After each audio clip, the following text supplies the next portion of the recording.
coming from back in there somewhere. Really can't see without taking everything apart.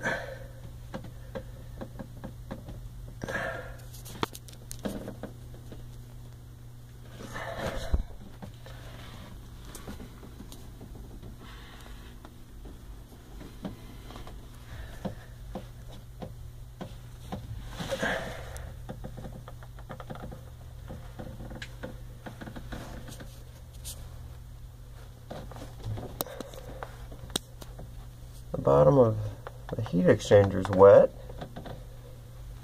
but I don't see it dripping.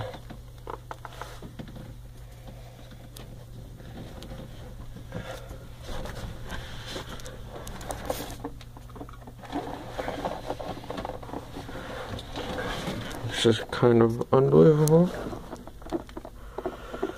I don't know if I'm going to be able to get out of here.